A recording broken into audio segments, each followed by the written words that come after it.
Algunas escenas de este programa han sido representadas, incluyendo la descripción de investigaciones realizadas en la escena del crimen. Mira esto, las llaves también están aquí. Cuando una familia adinerada es asesinada en su propio hogar, todo indica que se trata de un golpe profesional. Pero los investigadores comienzan a sospechar de un principiante ingenioso. La investigación por la muerte de una mujer ahogada en Pensilvania los lleva hasta Carolina del Norte, donde oscuros secretos comienzan a aflorar.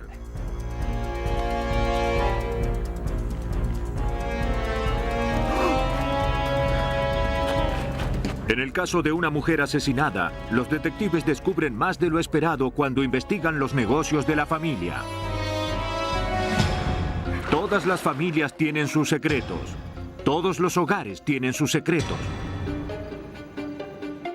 Pero cuando los esqueletos en el armario son reales, los forenses se ocupan de desentrañar este complot familiar.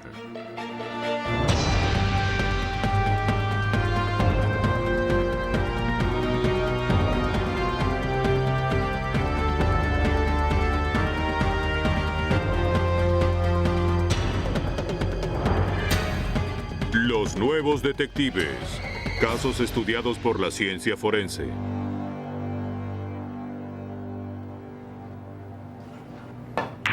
Hoy presentamos Complot Familiar. En el domingo de Pascuas de 1992, la familia Ewell se alistaba para un fin de semana en la casa de la playa. Dana, un estudiante universitario de 20 años, se despidió de Tiffany, su hermana mayor, y de sus padres, Dale y Glee. Mientras los otros recorrían los 320 kilómetros de regreso a Fresno, Dana se quedó a pasar la tarde con la familia de su novia. Que tengan un buen viaje. Era la última vez que Dana los vería con vida.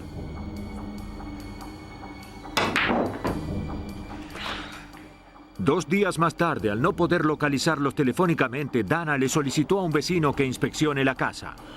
¡Oh, mi Dios!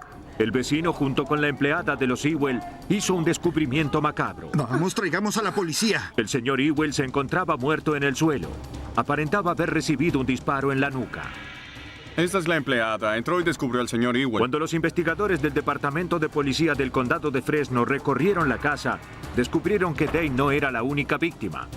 Su hija Tiffany y su esposa Glee también estaban muertas.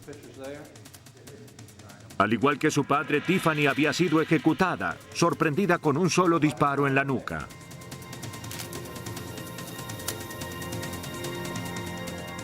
Pero Glee anticipó lo que le esperaba. Aparentaba que ella había huido corriendo hasta que los disparos recibidos en el hombro y la espalda la derribaron.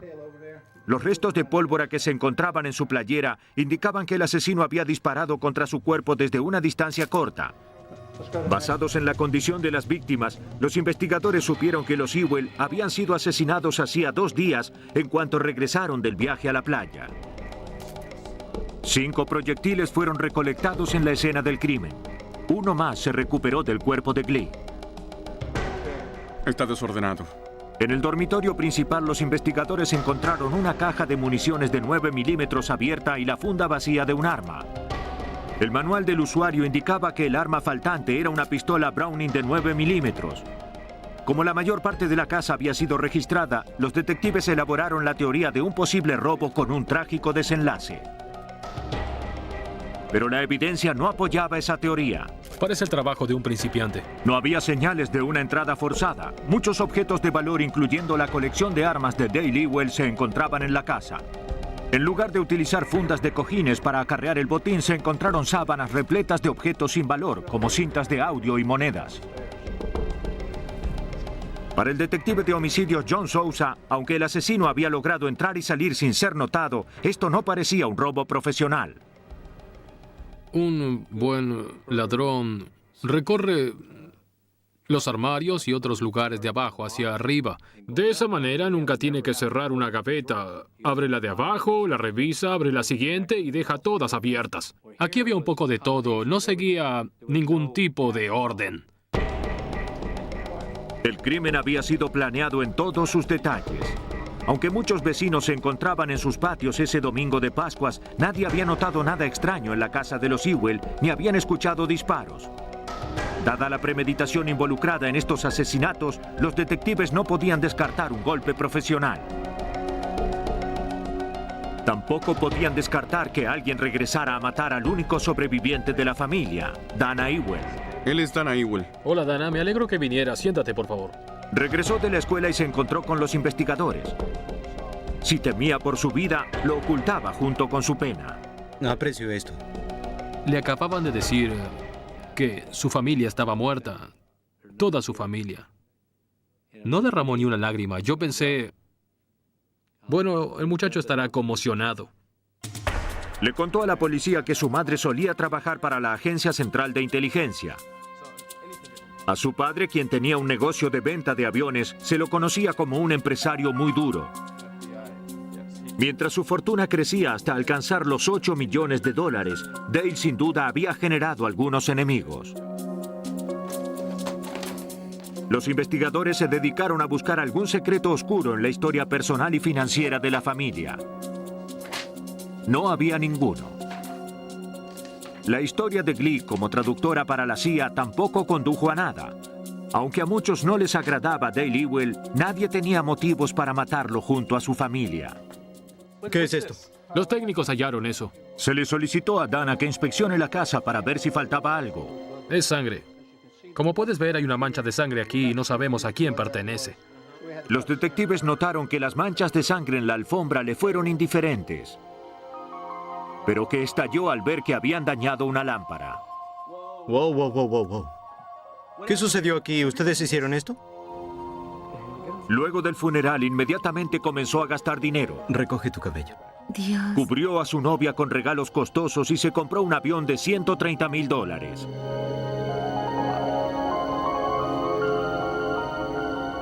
Era un comportamiento sospechoso, pero Dana tenía una coartada. Durante los asesinatos, él se hallaba con la familia de su novia a 4 horas de distancia. El padre de la muchacha, un agente del FBI, lo confirmó. Si puedes ocuparte de esto... Dana ganaría millones de dólares con la muerte de su familia, pero su coartada perfecta indicaba que no podía haber sido el que disparó. Los detectives esperaban que los forenses determinaran quién lo hizo. Pero había poca evidencia. No había huellas de pisadas ni dactilares. Hasta los casquillos habían sido recogidos. La única evidencia física consistía en los 6 proyectiles calibre 9 milímetros hallados en la escena. Toda la esperanza de resolver el crimen estaba ahora depositada en el experto en balística del Departamento de Policía de Fresno. El laboratorio determinó que los proyectiles provenían de la caja de municiones hallada en la habitación de la víctima. Las marcas de raspado idénticas indicaban a los investigadores que los 6 proyectiles habían sido disparados con la misma arma. Pero al comparar estas marcas con las de una pistola Browning similar a la robada en la casa de los Ewell, los investigadores hallaron obvias discrepancias. Las marcas que indican el régimen de giro no coincidían. El régimen de giro es la distancia que recorre un proyectil hasta hacer un giro completo. Las Browning tienen un régimen de giro de 25 centímetros, pero los proyectiles que usó el asesino indicaban un régimen de 30 centímetros. Para un criminalista como Allen Boudreaux, no había error en ese hallazgo. Para mí, no era una pistola Browning la que había disparado sus proyectiles. Pero estas no eran las únicas marcas en los proyectiles. Cada uno de los 6 tenía unos profundos rayones. Boudreaux estaba desconcertado ante estas marcas peculiares. Nunca había visto algo así antes, aunque poseo unos 24 o 25 años de experiencia. Ampliaciones de las marcas en los proyectiles fueron enviadas a los laboratorios de las policías de todo el país, pero nadie conocía ese tipo de rayones ni el extraño régimen de giro. Se habían efectuado 6 disparos, sin embargo nadie oyó nada. Marcas de un cañón extraño habían dejado rayones misteriosos en los proyectiles. Esto sugería que el arma había sido modificada, tal vez por un silenciador. Pero el departamento de policía tenía poca experiencia con ellos. Hasta ese momento Sousa solo suponía que el motivo había sido el asesinato. Si se usó un silenciador, ahora poseían la evidencia física. Si hay un silenciador, hay un asesino que entró a una casa a matar gente. Ese era su único propósito. Tras el análisis de balística, los investigadores estudiaron los residuos microscópicos en la playera de Glee. Es común hallar restos del metal de las pistolas cerca de los disparos a corta distancia, pero este tenía una extraña mezcla de goma, lana de acero y fibras amarillas. El equipo forense no podía identificar el origen de estos elementos, pero sabían que de algún modo habían sido utilizados para modificar el arma. Este hallazgo corroboraba la teoría del silenciador.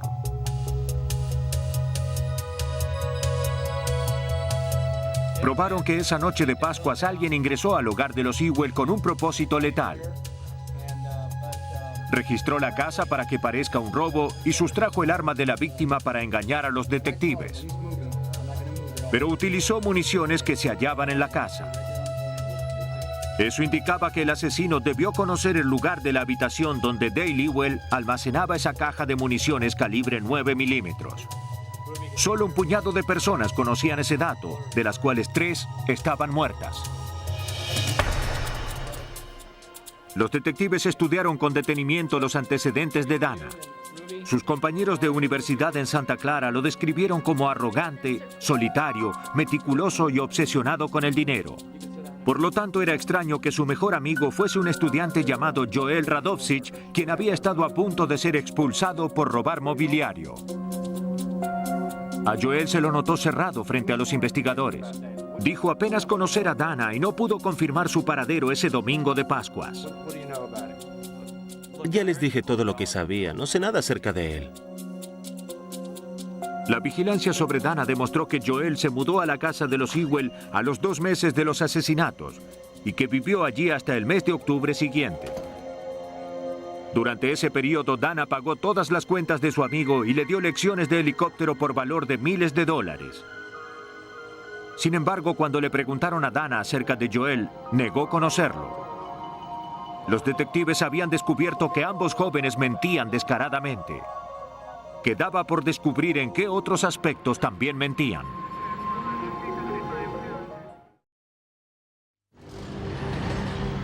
A más de un año del asesinato de una familia acaudalada de Fresno, los detectives aún no poseen suficiente evidencia para probar que Dana Ewell y Joel Radovsich estuvieron involucrados. Dana y Joel sabían lo que ocurría. Cuando Dana regresó a Santa Ana la primavera siguiente, solo se comunicaban mediante localizadores y teléfonos públicos. Dana era hábil evitando a los detectives. Para seguir las llamadas de Joel, los investigadores obtuvieron un localizador duplicado mediante una orden judicial.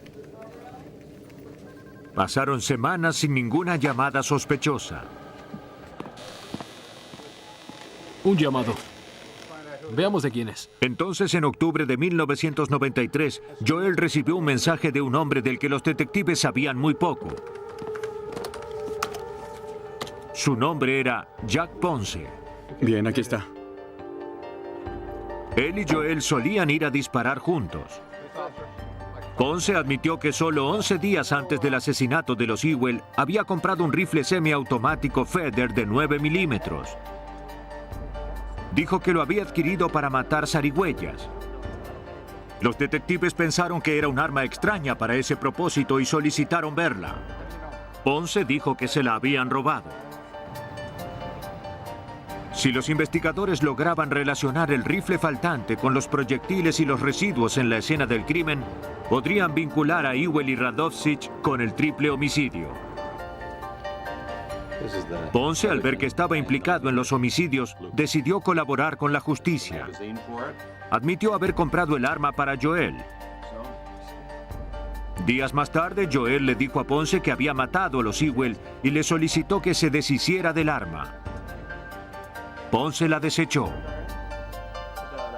Se había perdido el arma homicida, pero otra pieza calzó en los rompecabezas cuando los investigadores supieron que Dana había adquirido un libro acerca de cómo construir un silenciador casero. Compré el mismo libro que él. El que compró Dana. Lo llevé a casa y se lo di a Allen Boudreaux. Le dije, construye el silenciador de este libro. Boudreaux construyó un silenciador según el libro. Entre los materiales utilizaba pelotas de tenis y lana de acero, consistente con los residuos hallados en la playera de Glee Ewell. Pero la verdadera prueba serían los disparos.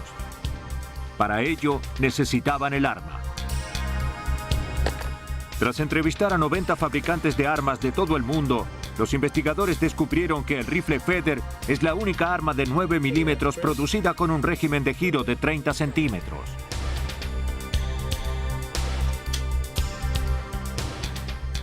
Aunque no tenían el rifle de Ponce, Boudreaux aún podía efectuar pruebas con un arma del mismo modelo. Pasó meses buscando rifles Feather de 9 milímetros con números de serie cercanos al que estaba registrado a nombre de Ponce. Los cañones de estos rifles serían casi idénticos. Para atrapar todas las partículas microscópicas que salían del cañón, Boudreaux disparó el arma sobre papel engomado.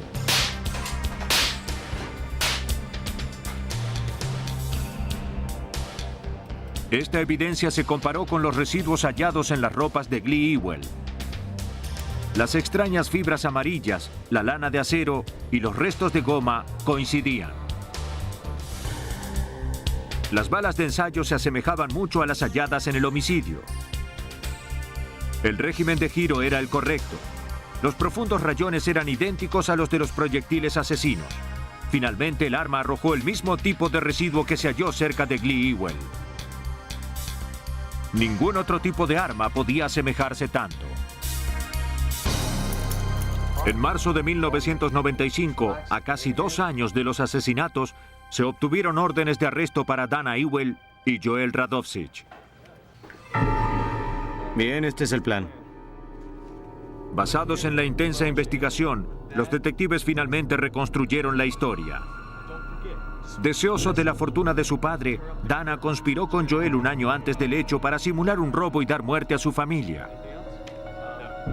A cambio, Dana compartiría su herencia de $8 millones con él.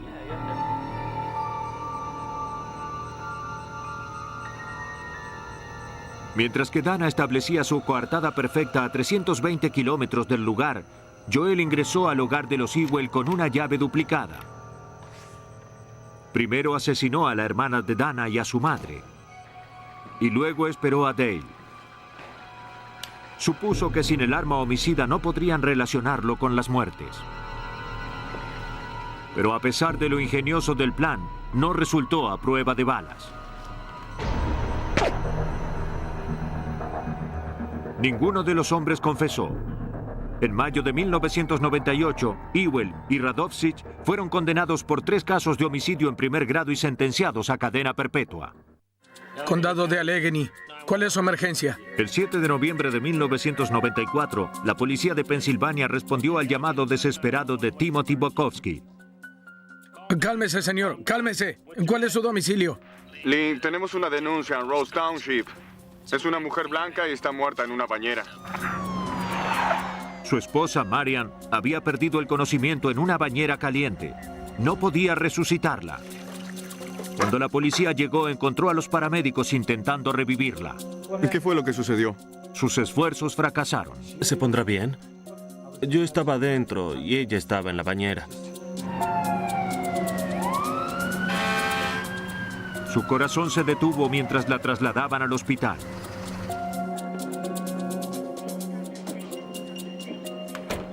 Señor Bokovsky, Sí, soy yo. lamento lo de su esposa. Hicimos todo lo Los posible. médicos declaran a la mujer de 35 años muerta al llegar al hospital. Tenía una concentración de alcohol en sangre de 0.22, más del doble del límite legal para considerarse intoxicado. ¿Sabían que mi esposa bebía? No, señor. Sí. Bokovsky le comentó a la enfermera que su esposa bebía mucho y que su alcoholismo probablemente causó que se ahogara. Yo le decía que no bebiera. Lo tengo. En el condado de Allegheny, la policía investiga los casos de muertes accidentales. Por lo tanto, los técnicos analizaron la escena. Los investigadores interrogaron a los padres de Bokovsky, quienes cuidaban a los niños mientras Timothy estaba en el hospital. Así Esto fue. realmente nos sorprende. El padre de Bokovsky comentó que no era la primera vez que su hijo atravesaba ese tipo de tragedia. Su primera esposa, Elaine, había muerto casi en la misma fecha, hacía 4 años. Los investigadores estaban esperándolo cuando Bokovsky regresó del hospital. Este describió el incidente. Estimó que Marian había bebido a lo largo del día y la noche entre 13 y 15 latas de cerveza.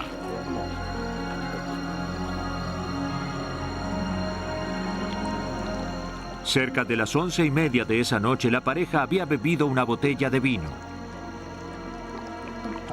El esposo declaró que Marian era alcohólica.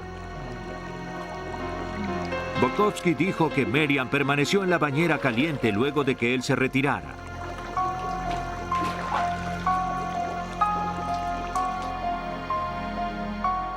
Cuando la volvió a ver, notó que estaba echada hacia un lado en el agua.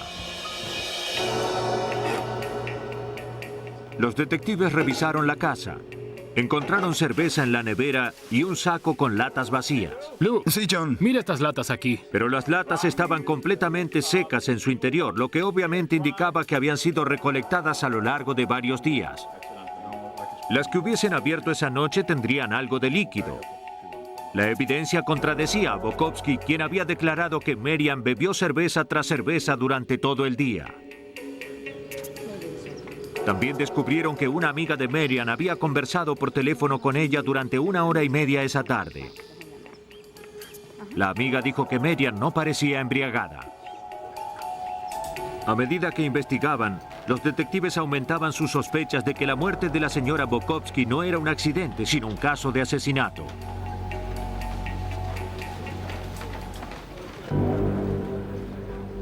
Si Marian Bokovsky había sido asesinada en la bañera caliente, los detectives de Pensilvania tenían muy poca evidencia física para probarlo.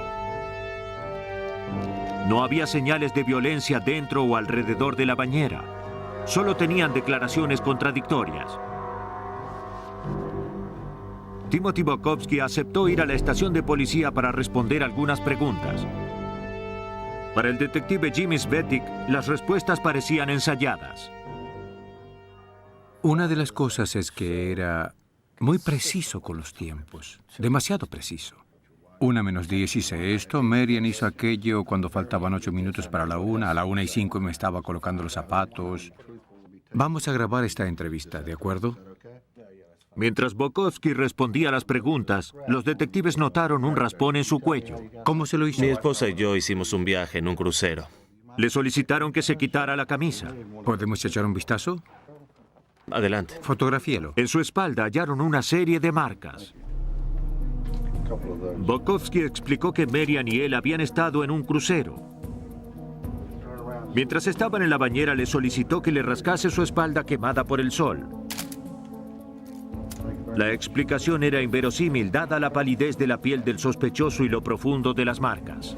Bien, ahí tenemos unas marcas, Tim. ¿Cómo se hizo esas marcas? Parecían las marcas de una pelea. Cuando los investigadores le preguntaron acerca de su primera esposa, el comportamiento de Bokovsky cambió drásticamente. Recibimos información que indica que estuvo casado antes. Prefiero no hablar de eso, si les parece bien. Interrumpió la entrevista y demandó la presencia de un abogado. Sin suficiente información para arrestarlo, lo dejaron ir. No quisiera hablar de eso. Los investigadores inmediatamente contactaron a las autoridades de Greensboro, Carolina del Norte, donde Bokovsky y su esposa anterior habían vivido. Descubrieron sorprendentes similitudes entre las dos señoras Bokovsky. Bokovsky había conocido a las dos mujeres, Marian y Elaine, en grupos de solteros de la iglesia. ¿Lo has visto? Muy Sí, bien. ya lo hice. Bien. Di el último número. Sí, de acuerdo. Ambas trabajaban como maestras religiosas. Tenían exactamente el mismo peso. Pero más aterradoras eran las similitudes en sus muertes.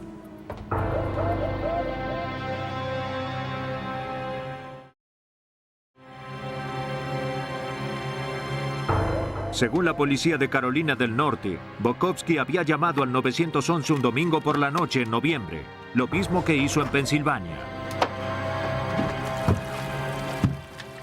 Los paramédicos llegaron a la casa donde descubrieron a Elaine en el suelo y a su esposo intentando reanimarla. Tranquilo, ya estamos aquí. Le haré más preguntas acerca de lo que ocurrió anoche. Adelante.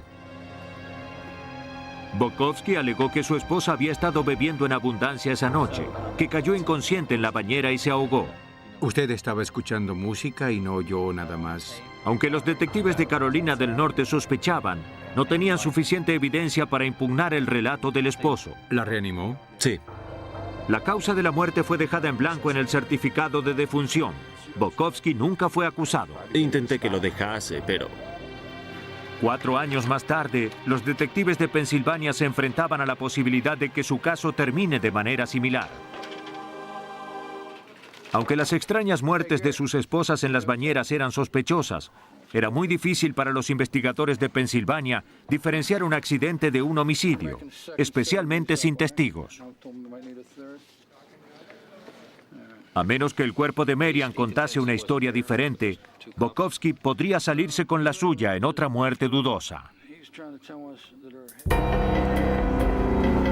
La autopsia comenzó inspeccionando el cuerpo.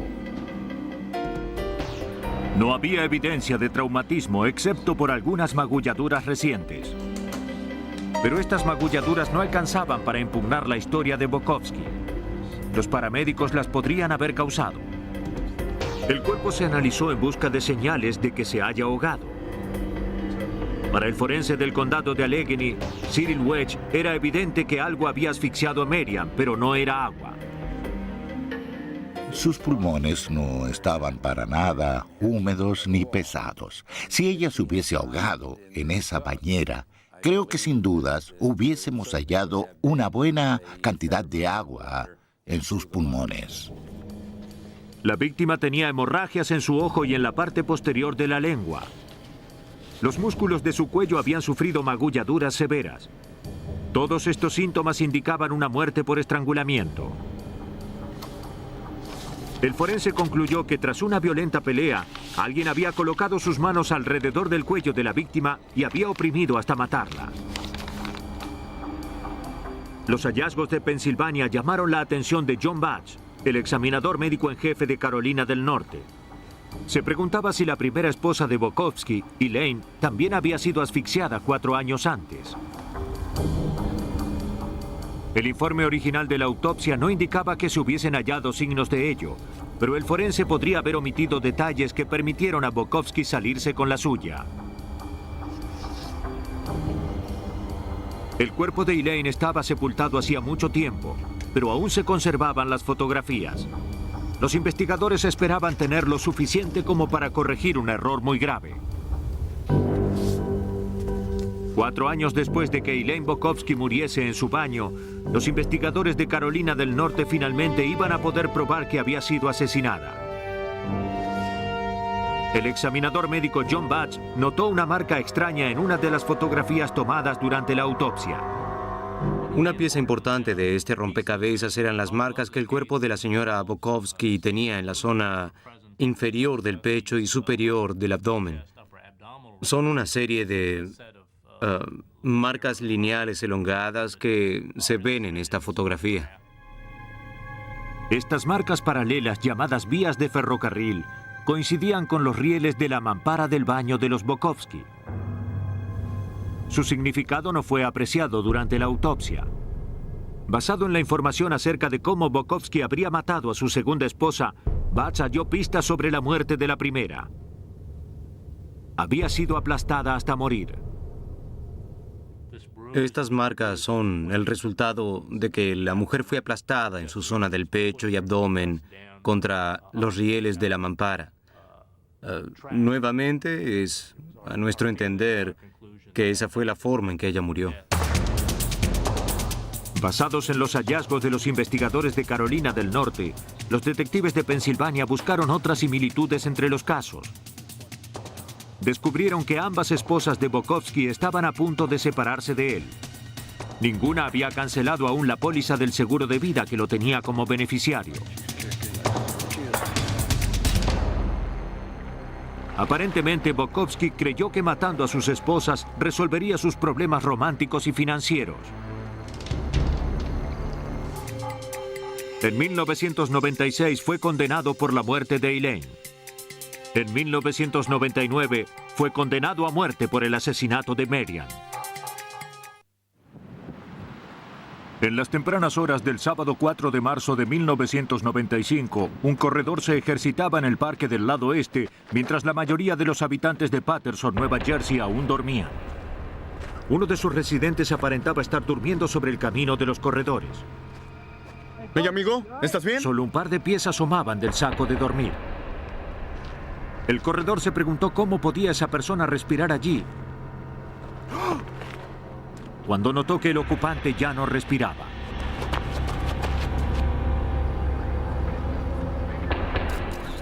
La policía confirmó que la persona en el saco estaba muerta. Entrevistaron al corredor y comenzaron a buscar evidencia de un posible homicidio. La víctima era una mujer joven de 18 a 24 años. Había sido golpeada. El interior del saco tenía manchas de sangre, pero no estaba mojado, sugiriendo que el cuerpo había sido introducido luego de la muerte, tal vez para transportarlo. El detective Mike Ossari encabezó la investigación. Sabíamos que se trataba de un asesinato, sabíamos que esa no era la escena original. Estábamos tratando de saber quién lo hizo cuando comenzó todo esto. Casi todas las investigaciones de homicidio comienzan con la víctima. En este caso no se sabía su identidad. La causa de la muerte era un fuerte golpe en la cabeza. El forense no encontró signos de abuso sexual. Las porciones de la ropa con manchas de sangre fueron cuidadosamente recortadas y comparadas con las de la víctima. Si no coincidían, los investigadores esperaban poder compararla con la de algún acusado. Pero todas las manchas coincidían con la sangre de la víctima. No encontraron piel ni cabellos de algún sospechoso. En la Oficina de Investigación de Nueva Jersey, las huellas de la víctima se ingresaron en el AFIS, el Sistema Automático de Identificación de Huellas. Compara las huellas dactilares de todos los departamentos de policía del país. En pocas horas informó que las huellas pertenecían a alguien de Nueva Jersey. La víctima era Tara Carter, de 18 años, quien tenía sus huellas registradas por un cargo de hurto en un comercio. Sus padres habían dejado el estado, pero la policía encontró a un familiar muy cercano, su hermana. Llevaron una fotografía de la víctima. Mire estas fotografías. ¿Reconoce a alguien? Un amigo la ayudó, ya que no soportaba verlas. Sí, la reconozco. Juntos la identificaron. Ahora no tenían dudas. Tara Carter estaba muerta. La policía descubrió que Tara iba a pasar el fin de semana con su novio, a quien llamaban Original. No sabían su verdadero nombre ni dónde hallarlo. También les dijo que Tara estaba viviendo con una amiga de la familia y sus hijos, una viuda llamada Celestine Payne. Ellos podrían saber más. Celestine Payne vivía en un vecindario cercano donde solía rentar las habitaciones de su casa. La policía la visitó. Ella ofreció ayudar en todo cuanto fuera posible. No. Wendy, no puedes llevarte eso. Tara Carter era tratada como un miembro más en la familia de Payne. Era la mejor amiga de Wendy, la hija de Celestine, con quien habían compartido la habitación hasta que ella se mudó a Carolina del Sur. Los detectives revisaron el armario donde Tara guardaba sus cosas. No hallaron nada que pudiese indicar que se hallaba en problemas, ni con su misterioso novio ni con nadie más. Cuando Payne no pudo brindarles mayor información acerca del novio de Tara, Original, la policía llegó a la conclusión de que necesitaban hablar con él. Mientras tanto, buscaron mayor información acerca de la víctima. Payne los llevó al sótano, donde se hallaban otros objetos de Tara. Creo que Tara me dijo, yo lo llamaré. No sabían qué era lo que buscaban, hasta que lo hallaron. Gotas de sangre en un área del suelo del sótano. El detective Reyes se lo dijo. Payne, no toques nada. Es posible que el crimen haya ocurrido aquí. Ella dijo, bien, si sucedió aquí, quiero saberlo porque esta es mi casa. ¿Ven estas gotas aquí? La cantidad y posición de las gotas de sangre eran sospechosas, pero no indicaban que esa fuera la escena del crimen. Los investigadores no comprendían el significado de las gotas. Podíamos ver una mancha que goteaba desde el entrepiso. Justo debajo había una mancha de sangre, indicando que era posible que la sangre haya goteado desde la planta alta hacia el sótano. Habrá que regresar arriba y mirar de nuevo. Muy bien. Celestine autorizó una revisión más exhaustiva de la casa. Mientras llegaban los forenses, los detectives continuaban con su investigación. Regresaron al armario de la víctima, que resultó estar justo encima de las manchas de sangre. Encontraron sangre en las paredes y el suelo del armario, así como ropa interior femenina y otras vestimentas manchadas. Parecía un asesinato sangriento, pero los investigadores debían estar seguros. ¿Me pasa la barrita, por favor? Se recolectaron muestras para enviarlas al Laboratorio Central de la Policía Estatal de Nueva Jersey, donde se estudiaron los marcadores genéticos. Estas proteínas heredadas de nuestros padres nunca cambian. Aunque no es tan preciso como el ADN, los marcadores genéticos usualmente son suficientes, ya que ciertos marcadores son más raros que otros. La forense Cynthia McSweeney analizó las muestras del armario. Pude determinar que estas manchas de sangre solo podían pertenecer a un 3% de la población negra. Este 3% incluía a la víctima, Tara Carter. La evidencia indicaba que había muerto dentro de la casa. Celestine Payne fue trasladada a la estación de policía para ser interrogada. Dijo que había visto a la víctima por última vez a las 11 de la mañana el 3 de marzo, un día antes de que encontraran el cadáver. Tara había dicho que debía hacer unos trámites. Celestine y su hijo también tenían unos trámites que hacer y estuvieron fuera casi todo el día. ¿Cómo apareció en el patio trasero? Cuando Celestine regresó, un hombre llamado Charlie Pinchom la aguardaba en la entrada. Pinchom solía salir con la hija de Celestine, Wendy, antes de que ella se mudase, y ahora solía pasar tiempo en la casa. Ella no sabía dónde vivía. Ya que podía haber cometido el crimen mientras los Payne estaban fuera, el nombre de Charlie Pinchom se incorporó a la lista de sospechosos. Mientras Celestine respondía a las preguntas, los investigadores revisaban su casa en busca de más pruebas. Además del armario de la habitación, se encontraron rastros de sangre en la cocina. Se removieron y vaciaron los sumideros en busca de restos.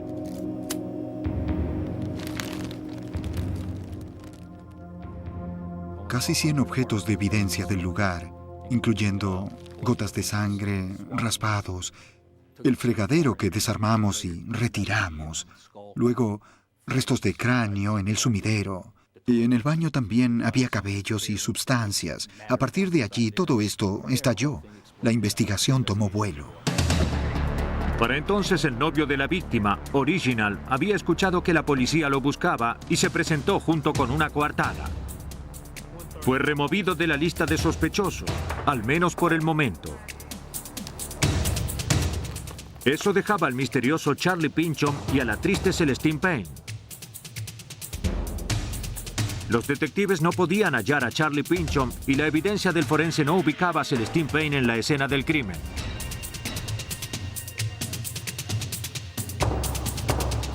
Esta no era la primera vez que la policía estaba en la casa de los Payne.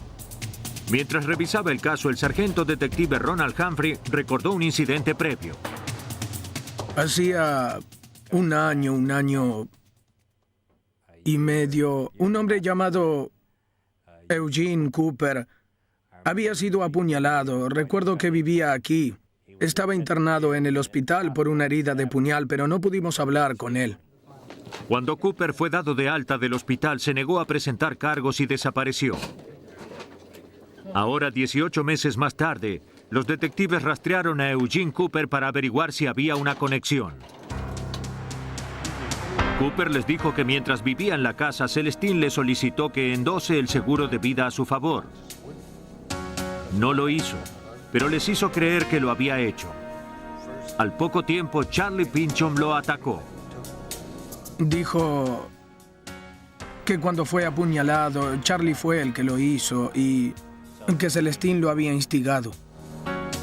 Cooper no lo denunció a la policía ya que estaba asustado y deseaba olvidar este incidente desagradable. Identificó a Pynchon en unas fotografías. Ahora que Cooper lo implicó en su ataque, era muy urgente lograr hallarlo. Ese es Charlie. Ahora que Eugene Cooper finalmente hablaba, tenía mucho más que decir y el caso tomaba ribetes insospechados. Le contó a la policía que Celestine había iniciado varios incendios en su casa para cobrar los seguros. También admitió haber ayudado a Celestine a mover un cadáver, pero no era el de Tara Carter.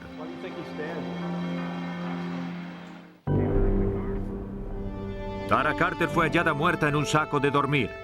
La investigación de su asesinato conducía hacia otros crímenes en la vida de Celestine Payne. Hola, querido. Según Eugene Cooper, la muerte del esposo de Celestine, Alfonso, ocurrida unos años antes, pudo no ser accidental. Antes de su muerte, Alfonso sufría de un severo caso de hipertensión y gota. Estaba siendo cuidado por su esposa Celestine. En 1991 su cuerpo fue hallado en un descampado al otro lado de la ciudad. En esa época se consideró la muerte de Alfonso como accidental. Concluyeron que había ingerido drogas, deambulado y colapsado. Ahora, 3 años y medio más tarde, Eugene Cooper le decía a la policía que había ayudado a Celestine y a sus hijos a mover el cadáver de Alfonso Payne hasta el otro extremo de la ciudad. Con la nueva información de Cooper, los detectives revisaron el historial médico de Alfonso y su autopsia. Descubrieron que antes de su muerte estaba tan enfermo que no podía salir de la cama, mucho menos cruzar la ciudad. La autopsia descubrió que las drogas en su organismo no eran las que tenía recetadas para su enfermedad, sino dosis altas de 5 tranquilizantes y antidepresivos, todos recetados a nombre de Celestine. ¿Y puede sostener la cama? Seguro. Los investigadores tenían pistas suficientes para obtener otra orden de registro para la casa de los Payne. Encontraron que además de la póliza por su marido Alfonso y por incendio, también había obtenido una por Eugene Cooper, aún sin su firma. Era evidente que Celestine Payne había matado a su marido. Otra vez, el seguro de vida parecía ser el motivo. También hallaron un seguro de vida de Tara Carter. Esto era extraño, ya que al igual que Cooper, no estaba relacionada con Payne. La póliza daba un motivo probable, pero no era evidencia suficiente para arrestar a Celestine por homicidio. Tiene el derecho de hablar con un abogado y tenerlo presente mientras se lo interroga. Para entonces, Charlie Pynchon había sido hallado y arrestado por apuñalar a Eugene Cooper. Finalmente lo admitió diciendo que Celestine Payne lo indujo a hacerlo. Luego los investigadores le preguntaron qué sabía acerca del asesinato de Tara Carter. Dijo que estaba en la escena y que trató de evitarlo, pero que Celestine Payne la había matado. Más tarde admitió haberla ayudado a mover el cadáver utilizando un auto rentado. Tenían lo necesario para arrestar a Celestine Payne. Las manos atrás. Rastrearon el auto rentado. Cynthia McSweeney buscó rastros de sangre en la cajuela, pero no encontró nada. Su trabajo no había terminado. Las pruebas en el revestimiento debajo del tapete dieron resultados diferentes.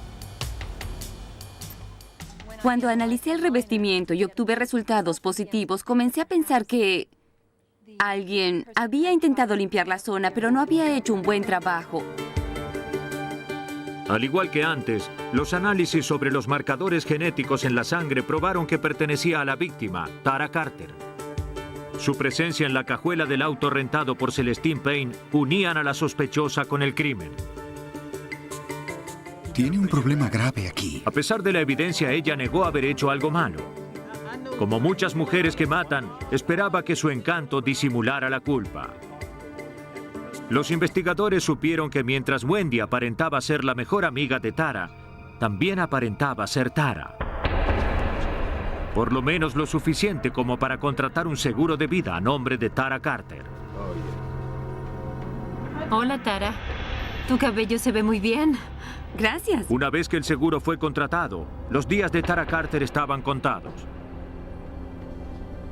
La víctima vivía una falsa sensación de seguridad en la casa de los Payne, sin sospechar que ya habían decidido matarla. Esto debes hacerlo bien. Mira cómo está. Bien. Fue rápido. Pinchon admitió haber utilizado una barreta. Ocultaron su cuerpo en el armario hasta poder cubrirlo y moverlo con seguridad sin que los vieran.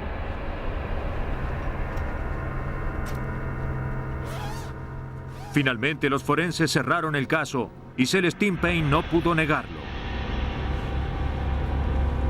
Las manchas de sangre, los motivos financieros, la oportunidad, todo apuntaba hacia Payne, su hija Wendy y Charlie Pinchon. Cuando los enfrentaron con la evidencia, solicitaron un acuerdo. Celestine Payne y Charlie Pinchon fueron condenados a cadena perpetua, mientras que Wendy Payne recibió 28 años. Para resolver algunos homicidios, los investigadores solo necesitan revisar el hogar de las víctimas. Pero que el sospechoso sea un familiar no significa que el caso se resolverá con facilidad.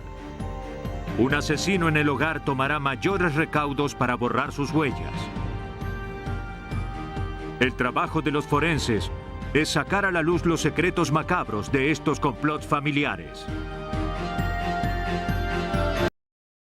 Algunas escenas de este programa se han grabado nuevamente.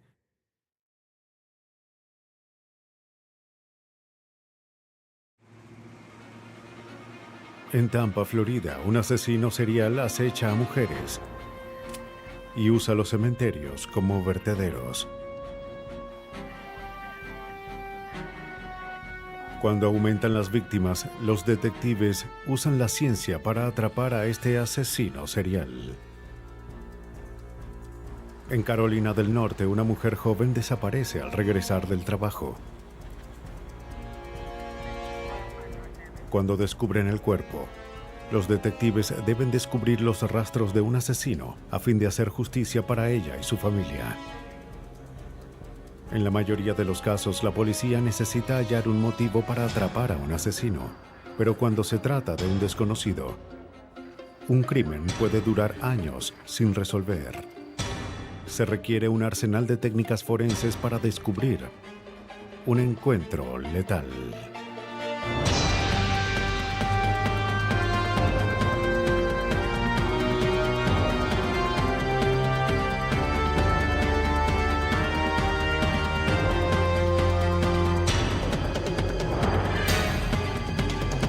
Los nuevos detectives, casos estudiados por la ciencia forense.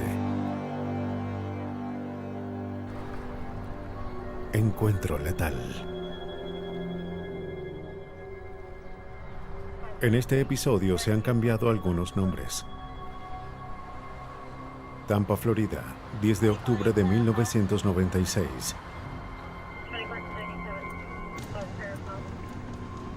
10-4, 10-51, El detective Robert Parrish recibe una terrible llamada. Aproximadamente. Un corredor había descubierto el cuerpo de una joven negra en el cementerio Centro Español. Los investigadores acuden a la escena.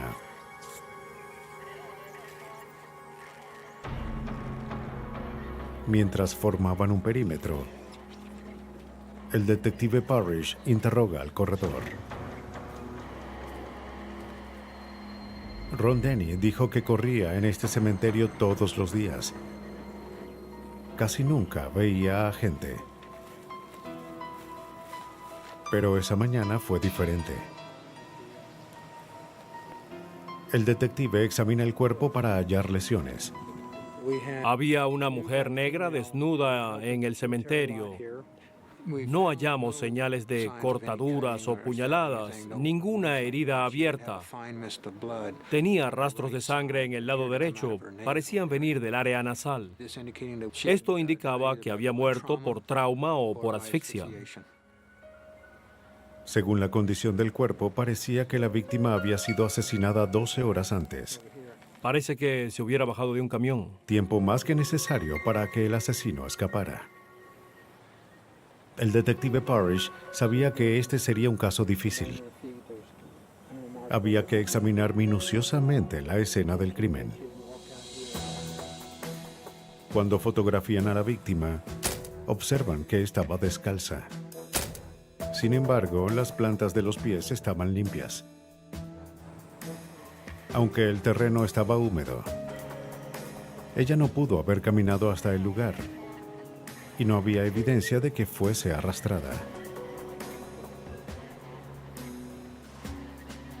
Las pertenencias de la víctima estaban esparcidas en todo el lugar.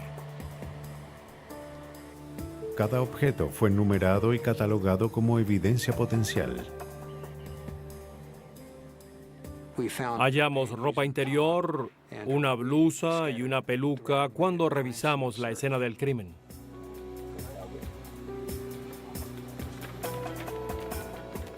El equipo forense halla un par de zapatos de mujer.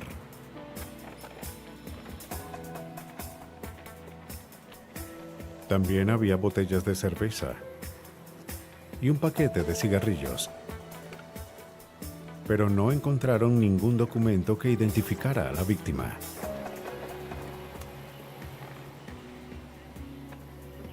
Cerca del cuerpo hallan marcas recientes de neumáticos. El detective sospechaba que la víctima había sido asesinada en otro lugar y dejada en el cementerio.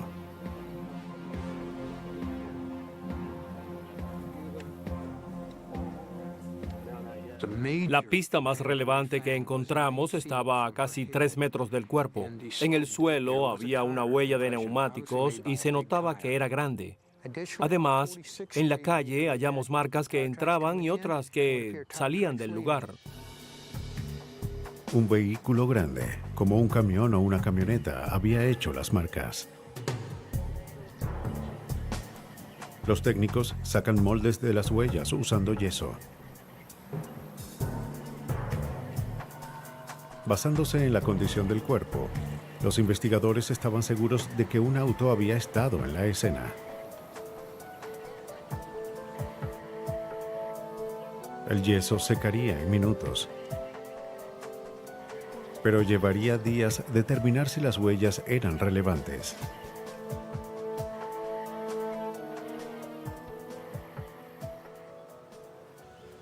Después de revisar la escena, los oficiales van al vecindario, esperando que alguien hubiese visto u oído algo la noche anterior. ¿Cuándo fue la última vez que habló con ella? No estoy Nadie segura, dice no nada. tengo idea. ¿Está segura? En la autopsia, el forense observa una petequia, una hemorragia en los ojos de la víctima. Esto, además de unas heridas halladas en el cuello y la garganta, indicaban que la víctima había muerto asfixiada. La víctima también tenía fracturados varios huesos del cuello. El forense determina que un sujeto de contextura grande había estrangulado a la víctima con las manos.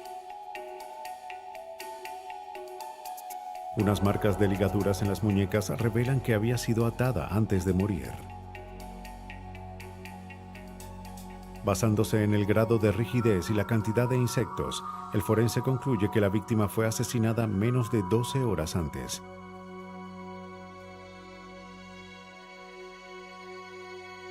Se recogen muestras de cabello de la víctima.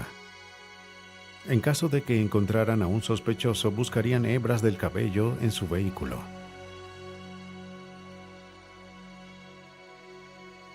Identificar a la víctima era el próximo paso.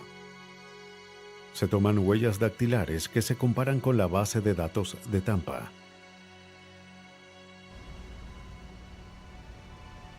Horas después, el detective obtiene un resultado. Señor, este es el archivo con el resultado.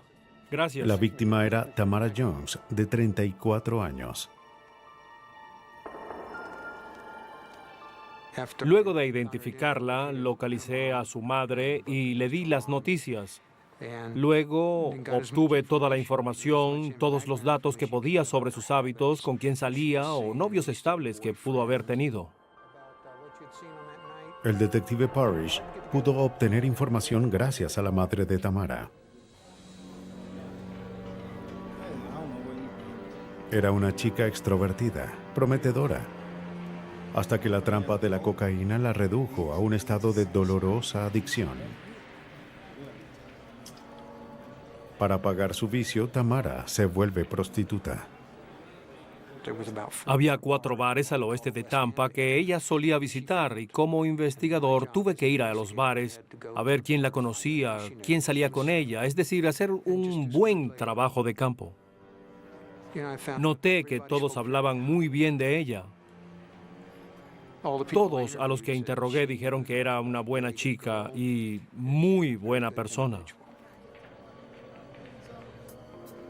Pero vivir en las calles puso a Tamara en contacto con algunos sujetos indeseables. La policía no podía identificar a un sospechoso en el homicidio de Tamara. El detective llega a un callejón sin salida. Procede a buscar pistas en otros casos de homicidios sin resolver. No solo en Tampa, sino en el condado de Hillsborough y ciudades aledañas. Le toma 2 semanas a revisar los archivos de 2 años de homicidios a fin de hallar respuestas. Al final, el detective Parrish se sorprende por sus hallazgos. Había detectives que trabajaban en otros casos de homicidio con víctimas similares. Eran otras mujeres negras. Eran conocidas como prostitutas y habían sido halladas en algún cementerio. Estaban desnudas, fueron estranguladas y tenían marcas de ataduras en las muñecas. Eso era lo que nos indicaba que habían sido atadas en algún lugar o con algún objeto.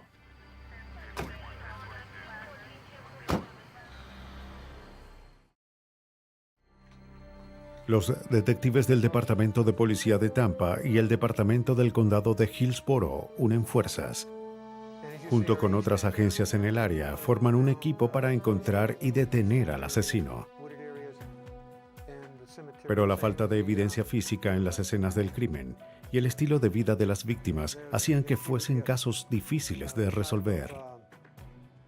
El detective Parrish estaba seguro de que se trataba de un asesino en serie. Alguien acechaba víctimas en Tampa y podría atacar en cualquier momento. La policía no tenía ninguna pista para su identificación.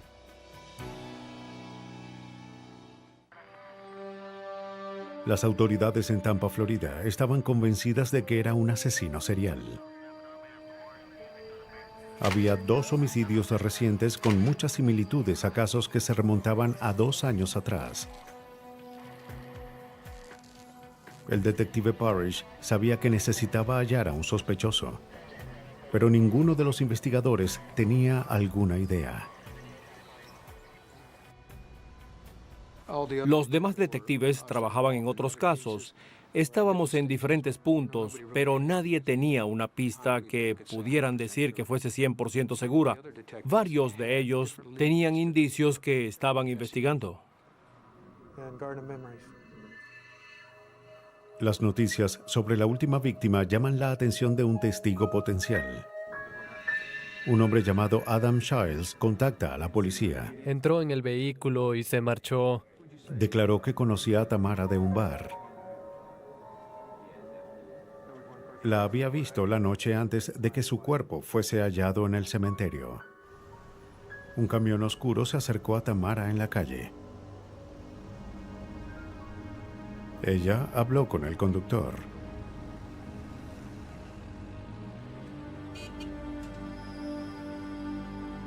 Childs había visto el vehículo en la zona, pero no sabía de quién era. Para los investigadores era un buen indicio. Revisan una vez más los archivos. 8 meses antes, una prostituta afirmó que un cliente trató de matarla en un camión oscuro. La mujer tenía miedo de presentar cargos, pero aceptó hablar con la policía sobre el incidente. ¿Puedes decirme qué fue lo que ocurrió dentro del camión? Le dice a los investigadores que un hombre negro que conocía como Big Mike trató de recogerla esa noche. Estaban hablando sobre acordar un precio para el sexo y luego la agarró por la garganta y empezó a asfixiarla. Ella logra alcanzar la perilla y sale del auto y corrió gritando por todo el vecindario. La policía acude a la escena, pero él ya había huido. Ella da la descripción de Big Mike y del camión que condujo. Si lo encontramos, podemos arrestarlo. Pero se niega a presentar cargos y a testificar en su contra. ¿Usó ambas manos o una sola? Los investigadores revisan sus archivos. Big Mike era el sobrenombre de un sujeto llamado Michael Tyrone Crump. La policía va a la residencia de Crump.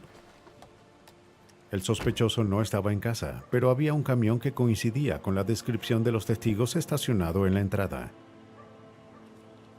Un oficial toma fotografías del vehículo.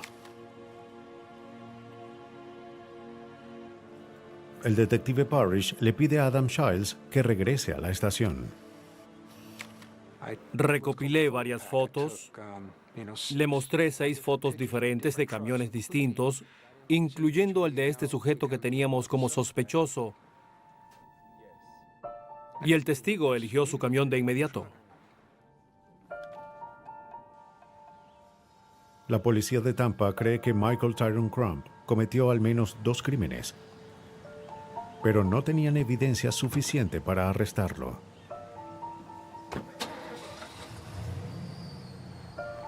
Bien, muchachos, ya salió. Con las declaraciones de 2 testigos, tenían suficiente evidencia de que los asesinatos fueron cometidos en su camión.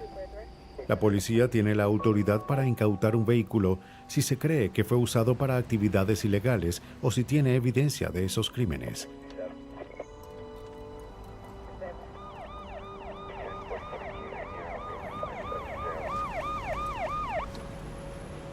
El detective Parrish quería que se incautara el vehículo en un lugar público, cuando estuviese en una vía transitada.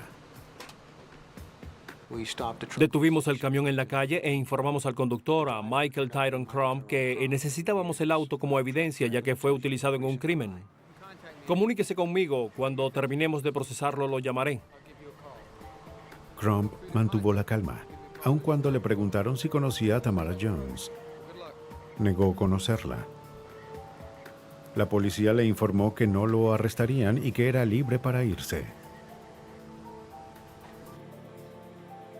El camión fue llevado al lote de autos incautados del condado de Pinellas, donde es examinado por el especialista Timothy Whitfield. Al registrar el vehículo debíamos encontrar cualquier tipo de evidencia posible, de cosas visibles a cosas no tan visibles a simple vista. Primero se busca evidencia visible en el vehículo. Puedo ver un pendiente con su broche allí. Hallan el pendiente de una mujer en el suelo del auto. Hay que colocarlo en una bolsa. También hallan un objeto de madera con una soga, llamado garrote. Whitfield no tenía dudas de para qué era utilizado. Pudo ser usado para atar las manos o los pies de las víctimas, lo que, por supuesto, era inusual. No es algo que todos tuviesen en su auto, así que cabe preguntar, ¿para qué lo necesita? Si no es un dispositivo de restricción, ¿para qué lo tiene? Debajo de la estera del auto, los investigadores hallan otra pista. La licencia de conducir de Janet King, una de las víctimas asesinadas antes de Tamara Jones. Su cuerpo también fue encontrado en un cementerio. Como King era una prostituta y Crump era un conocido cliente, el objeto pudo haber estado allí. Pero para Whitfield, la ubicación de la licencia era incriminatoria. O el sospechoso la colocó intencionalmente allí para esconderla, o quizás la víctima lo hizo con la esperanza de que alguien pudiera encontrar algo de ella en ese vehículo. Luego el equipo se enfocó en hallar evidencia invisible a plena vista. Usan un químico llamado luminol para verificar la presencia de sangre. Un brillo fosforescente reveló los rastros. El patrón era similar. Coincidía con la salpicadura proveniente del rostro de Tamara Jones. Por desgracia, eran gotas diminutas del tamaño de un alfiler. No había forma de probar que era la sangre de la víctima. No había nada que pudiese hacer debido al tamaño microscópico de la sangre.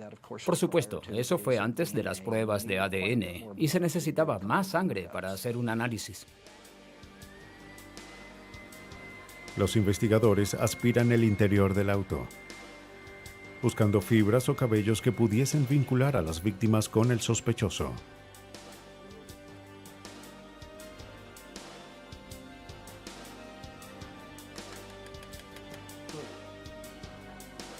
Un hallazgo interesante fue un cuchillo de hoja larga, oculto detrás del asiento delantero del auto.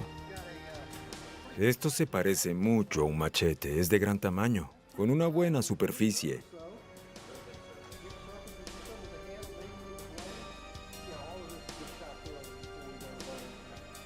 Voy a guardar esto.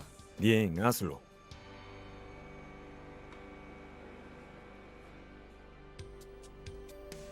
En el laboratorio, los forenses determinan que la cuerda del garrote era del mismo diámetro que las marcas por ataduras halladas en las muñecas de las víctimas.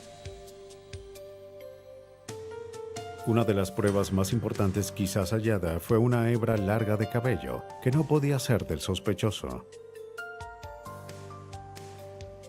Un análisis demostró que no era una hebra caída. Había sido arrancada del cuero cabelludo. La hebra es comparada con las muestras tomadas de Tamara Jones. El color y textura no coincidían. Sin embargo, cuando se compara con el cabello de Janet King, sí coincidió. Ambas habían sido pintadas con el mismo tinte.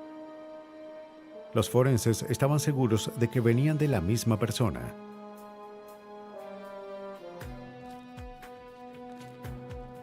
Aunque la evidencia hallada era convincente, lo único que probaba era que Janet King había estado dentro del vehículo. Ahora había que vincular a Michael Tyrone Crump con los asesinatos. El tiempo se agotaba. Si no hallaban evidencia sólida, Crump seguiría libre y más mujeres serían asesinadas.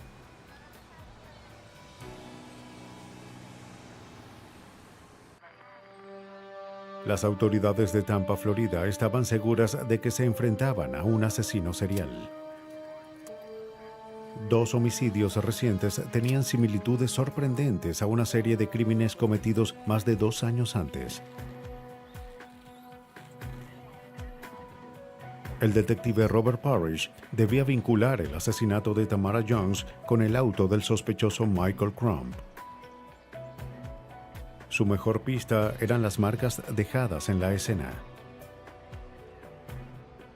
Envió los moldes tomados en la escena del crimen junto con los neumáticos al Departamento de Policía de Florida. Allí, el analista Oral Woods observa las marcas a fin de ver si el camión de Crump hizo las huellas halladas cerca del cuerpo de Tamara Jones.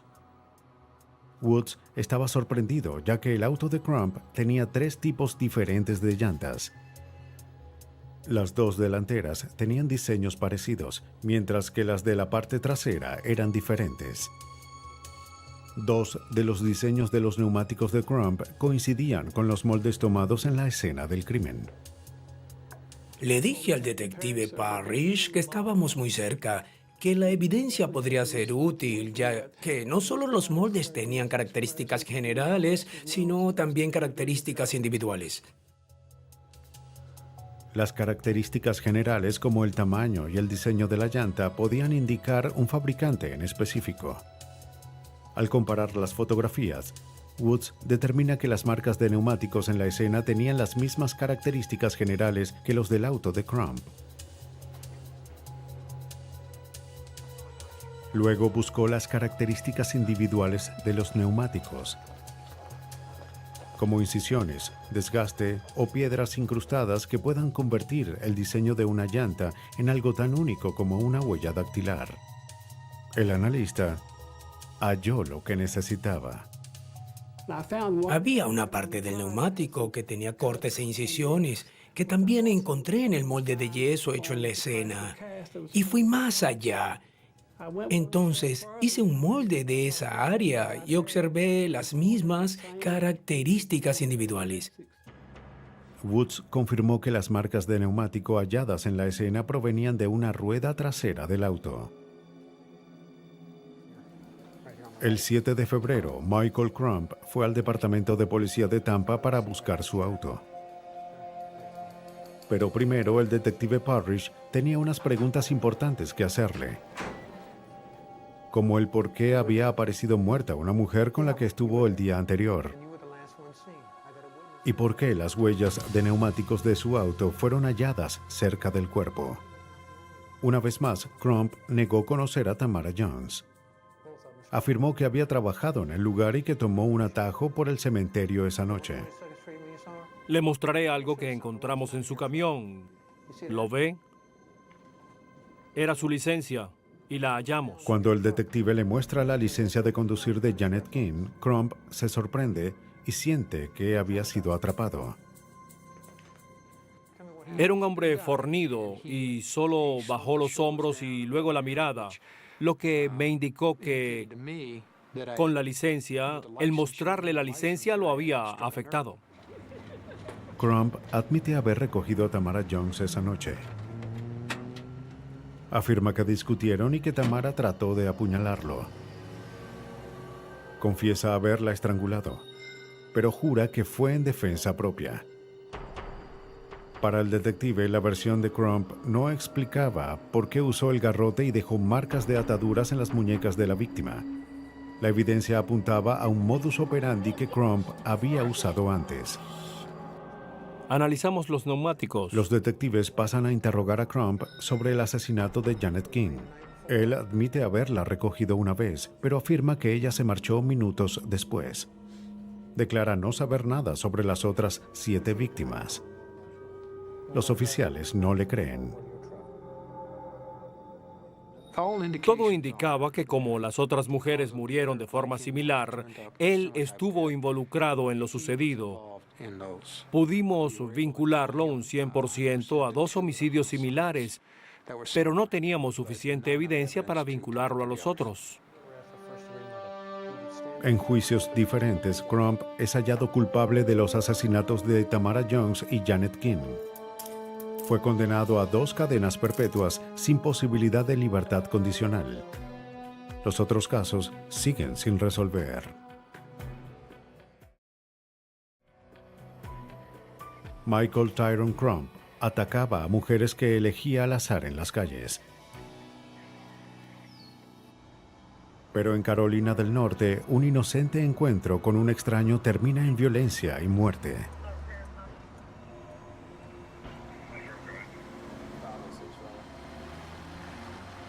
El 8 de agosto de 1990, un oficial de Raleigh, Carolina del Norte, acude a una llamada sobre un auto sospechoso estacionado en una calle.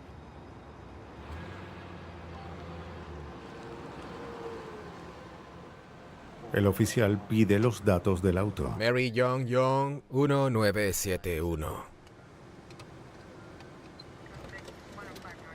El auto estaba registrado a nombre de Katie Viloria, de 24 años, quien trabajaba en un hospital cercano. Su esposo había denunciado su desaparición la noche anterior. El oficial hace un terrible hallazgo. Dentro del auto estaba el cuerpo desnudo sin vida de una joven. La policía acordona el área y los investigadores forenses acuden a la escena. El detective John Beasley examina el auto. Por lo que pude ver, había señales de lucha en el auto, ya que sus zapatos estaban en la parte delantera, mientras que su cuerpo en la parte de atrás. Había unas pantimedias alrededor de su cuello.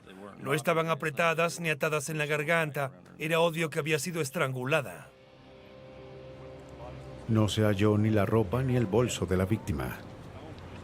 También habían evidencias de abuso sexual. Los investigadores buscan indicios en el exterior del auto. ¿Ves el lodo en la alfombra? Sí, ya lo vi. Se llama a un equipo canino.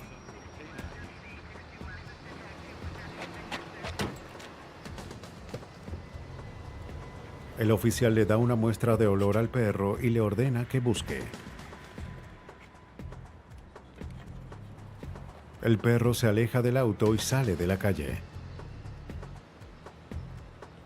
El investigador forense W.E. Hensley era parte del equipo de búsqueda. Básicamente nos indicó que quien hubiese estacionado el auto allí temprano en la mañana había salido por el lado del conductor. Se dirigió hasta el estacionamiento de empleados del hospital. Entró por una puerta allí y llegó hacia donde estaba el estacionamiento, lo que fue significativo. Parecía que el ataque había empezado allí. La policía revisa el área, pero no encuentra más pistas.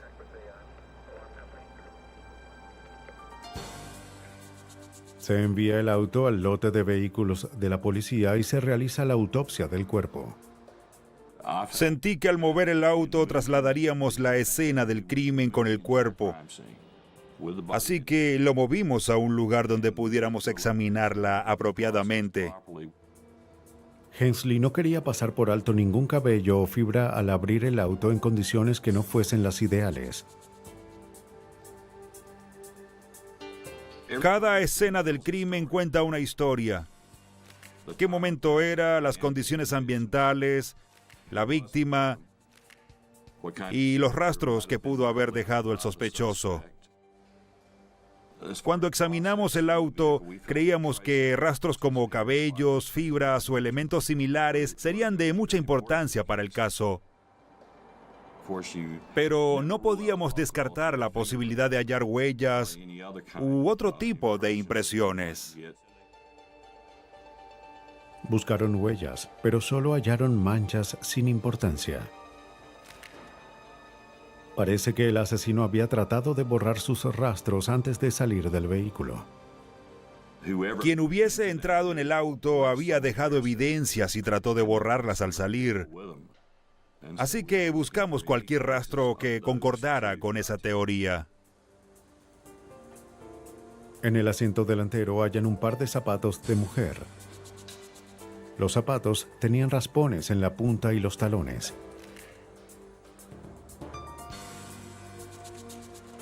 También encontraron pinzas para batería en el asiento delantero. Las pinzas indicaban que la víctima quizás estaba ayudando a alguien con un problema en su auto, probablemente en el estacionamiento. En la alfombra del asiento del conductor observan huellas de lodo. Había una huella en la alfombra de lo que parecía un zapato deportivo. Creíamos que era un indicio importante. Pero había que analizar la alfombra con extremo cuidado. Lo que nos preocupaba es que esas alfombras son flexibles y si las flexionábamos o movíamos demasiado, distorsionaríamos la huella del zapato. No podíamos dañar la alfombra, así que la mantuvimos perfectamente plana, colocándola en una caja que sellamos para poder mover el objeto sin modificar la evidencia.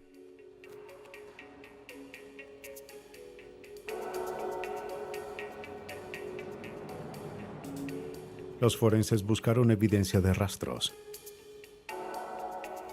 como cabellos o fibras que serían guardados y examinados.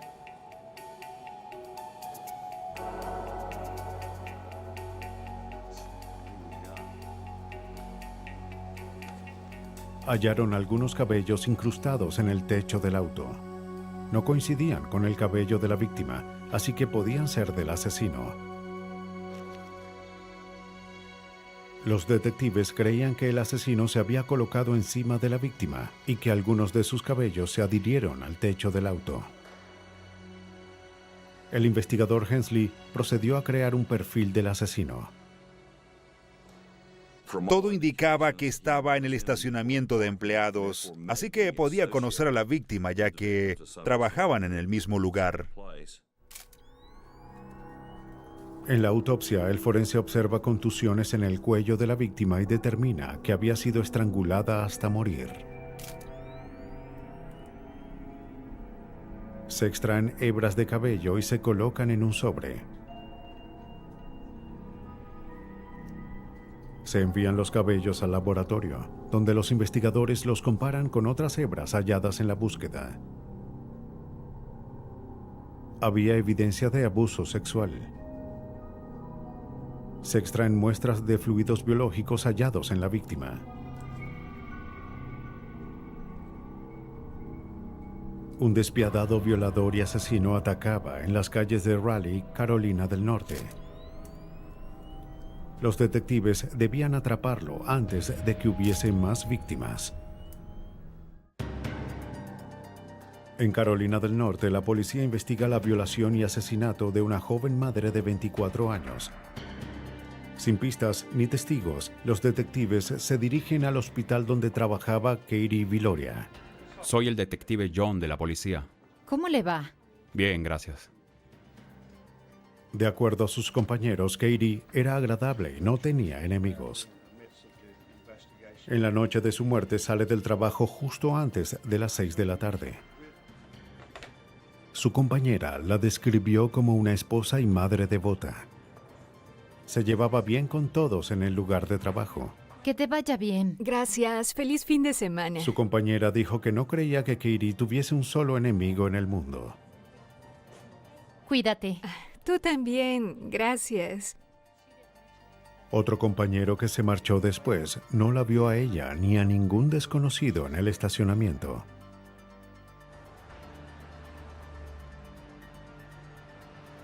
Sin testigos, los investigadores tendrían que adoptar otra táctica.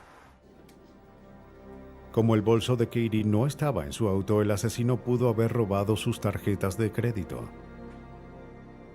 El detective Beasley contacta al banco y descubre que en la noche del asesinato alguien usó 3 veces su tarjeta de débito en el mismo cajero.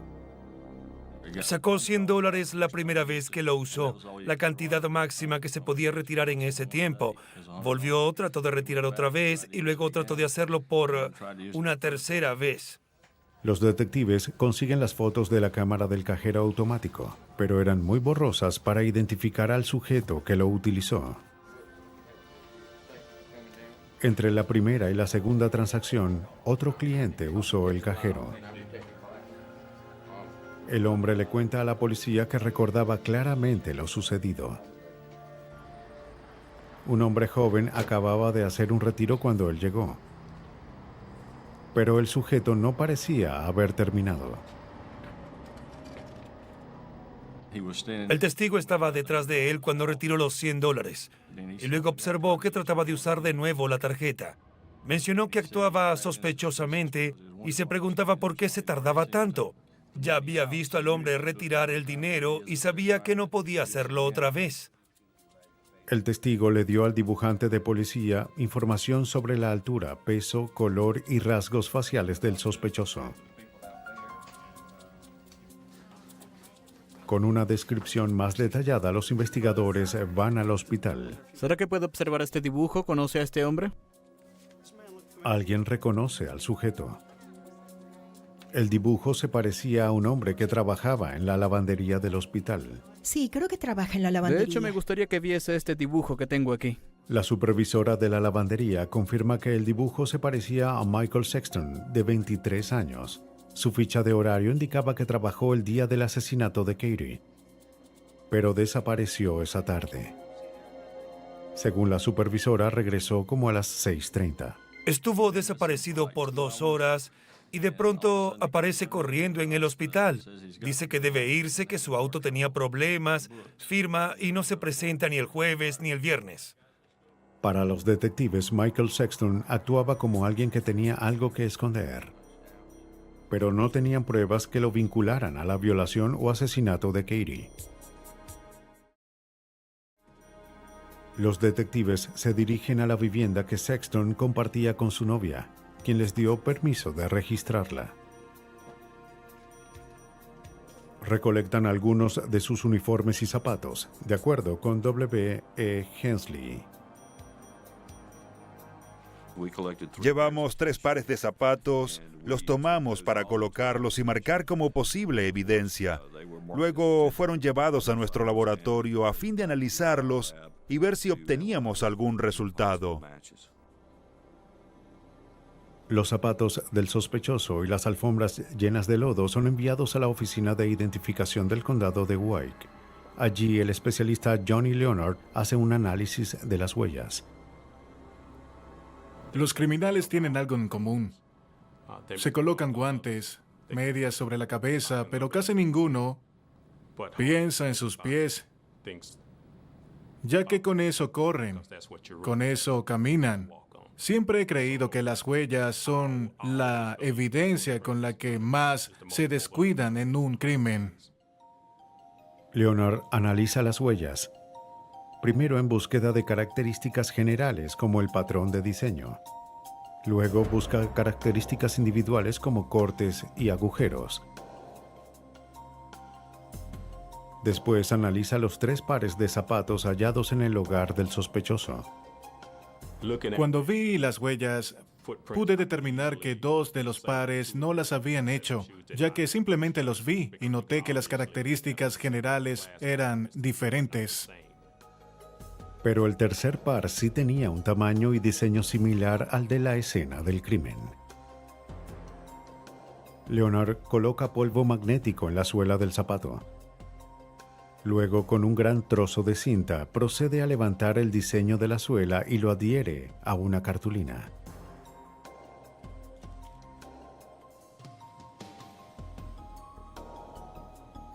La cartulina es colocada en una gran cámara donde es fotografiada y se transfiere a una diapositiva. Una vez hecho esto, colocan la diapositiva sobre la fotografía a fin de compararlas. Pero eso lleva tiempo. Aún debían encontrar a Sexton, quien no había sido visto en días.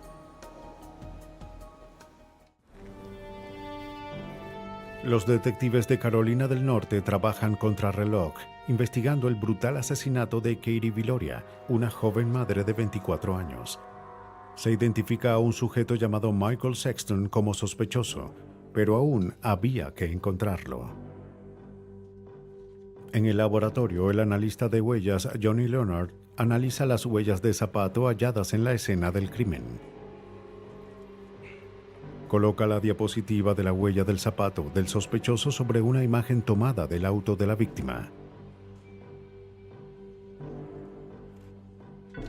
Leonard compara las características individuales de la huella y encuentra lo que buscaba. Había un pequeño corte en el arco del diseño de las huellas que también estaban presentes en los zapatos. Sin lugar a dudas, supimos que las huellas fueron hechas por esos zapatos. Los investigadores tenían evidencias que vinculaban al sospechoso con el vehículo, pero aún no tenían pruebas que lo vincularan con la víctima. Aunque en una escena del crimen se suelen obtener huellas de objetos planos, aún se pueden hallar pistas en superficies irregulares. Leonard coloca polvo magnético en la suela y el tacón del zapato de la víctima. Observamos que apareció una pequeña porción de una huella.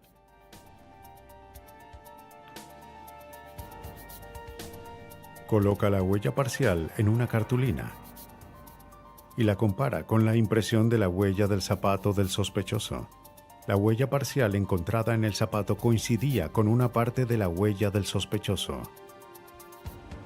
Sin dudas, el sospechoso había estado en contacto con la víctima. La policía se dirige a la vivienda que Sexton compartía con su novia, según el detective Beasley.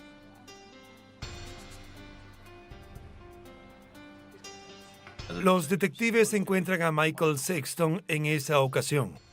Le dijeron que hablaron con empleados del hospital y que era su turno de hablar con nosotros sobre lo ocurrido.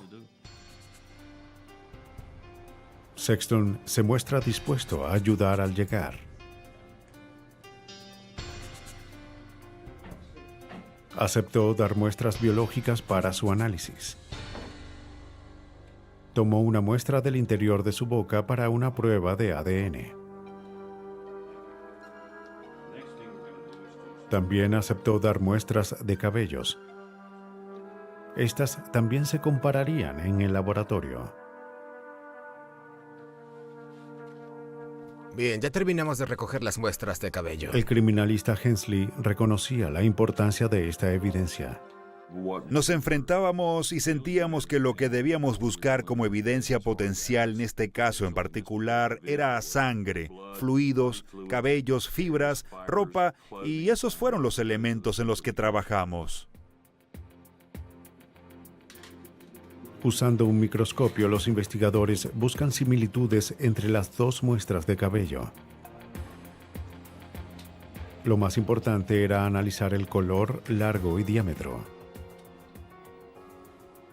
Se compara una muestra tomada de la víctima en la autopsia con una muestra desconocida hallada en el auto de la víctima. El análisis confirma que el cabello encontrado en el auto no era de la víctima. Pero cuando se compara esa muestra con el cabello del sospechoso, la similitud entre ambos es casi perfecta. Pero esa no era la única evidencia que vinculaba a Michael Sexton con el auto de Katie Viloria.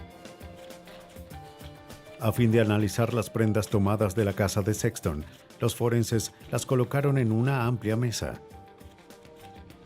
Con cinta adhesiva transparente, revisan cada centímetro en búsqueda de cabello y fibras. Se hallan fibras del auto de la víctima en la ropa del sospechoso, y fibras de su ropa son encontradas en el auto. Pero los investigadores debían determinar si el ADN del sospechoso coincidía con los fluidos hallados en la víctima. Ciertamente, los fluidos que encontramos en el cuerpo de la víctima podían ser analizados para obtener ADN, lo que es una forma de identificación parecida a la de las huellas. Si no puedes encontrar huellas, esta es una de las mejores formas de identificación. A fin de analizar el ADN del sospechoso, los científicos usan un proceso llamado electroforesis, que separa ciertas enzimas de cada muestra. Hay enzimas que varían de persona a persona. En la electroforesis se usa una corriente eléctrica para separar las enzimas. La muestra se coloca en un gel y se aplica corriente para que las enzimas se muevan a través del gel. Cada enzima se mueve a una distancia distinta, creando un patrón de bandas. Si dos muestras sanguíneas tienen el mismo patrón, es probable que provengan de la misma fuente. En este caso, fue así. En la estación de policía, los detectives confrontan a Sexton con la evidencia. Él niega todo. Mientras avanzaba el interrogatorio, él seguía incriminándose cada vez más e incluso negó conocerla. Creo que trataba de buscar una salida, algo que hiciera que lo viéramos con otros ojos. Sexton le cuenta a la policía que tenía problemas con su auto. Afirmó que la víctima ofreció llevarlo donde su primo para conseguir unas pinzas. Y dijo que cuando llegaron allí, ella aceptó tener sexo con él y cuando fueron atrás del auto cambió de opinión. Él sabía que ella había visto su nombre y que iba a denunciarlo. Los detectives sabían que esa no era toda la historia.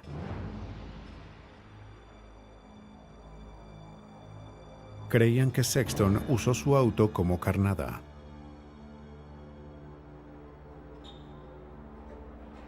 impulsado por un apetito criminal, se aprovechó de la bondad de Katie y la atacó.